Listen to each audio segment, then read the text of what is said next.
I am Jana Free, currently a student at the Life Coach School, and today we're going to talk about feelings. Okay, so the worst thing that could ever happen to you, what is it? You lose someone, you lose a job, you get sick. What is the worst part about any of those things happening? It's that you would feel a negative emotion. And what is a negative emotion? An emotion is just your brain releasing chemicals, and then they land in your body. So for me, anxiety, it lands in my throat and in my chest and in my stomach. For you, it might be something different, like sadness might just be in your heart. The negative emotion of depression, maybe it's your whole body. But the worst thing that can happen to you is just feeling a negative emotion. And when you look at it like that, then it's like, well, hold on, what am I so afraid of? All right? So very commonly this happens. We feel a negative emotion, like let's say frustration, and we don't want to feel it. So we buffer. A buffer is an activity that we engage in to avoid the negative feeling. And the buffer has a negative effect on us. So maybe when we're frustrated, maybe we want to binge on ice cream. I'm not speaking from experience at all. I am. Okay, so sometimes we just want to avoid the frustration. We don't want to feel that, so I'm just going to go binge on ice cream instead.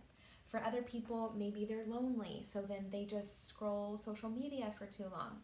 A little is okay, of course, but if you indulge in something and then you're not getting your work done, then it has a negative effect.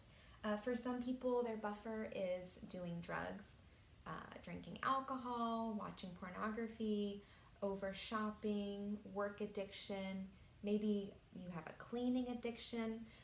So a buffer is anything that we do to avoid what's really going on. What's the core root problem?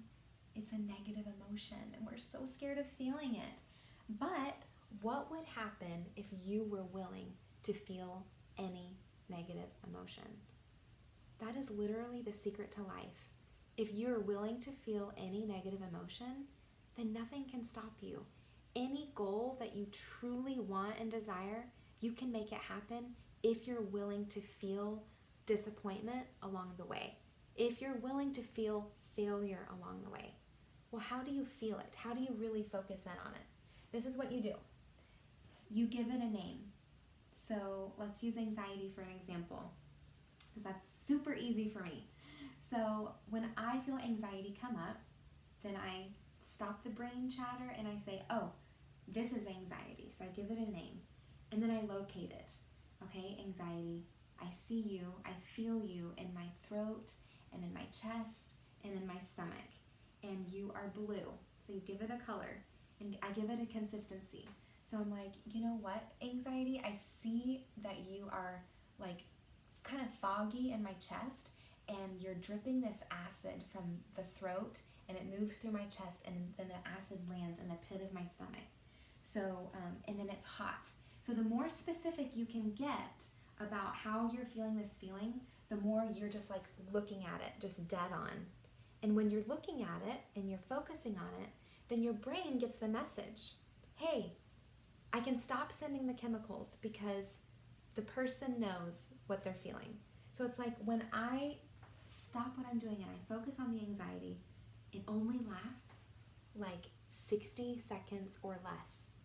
And it might come in waves throughout the day as I have recurring thoughts, and that's okay. But the anxiety doesn't have to last all day. The sadness doesn't have to last all day long. It can just happen in little spurts, and I focus on it, I look at it dead on, and I let my body process it so that my brain can stop releasing the chemicals, and then I move about my day. So if you're willing to feel any negative emotion, what can you get done? Think about it and let me know.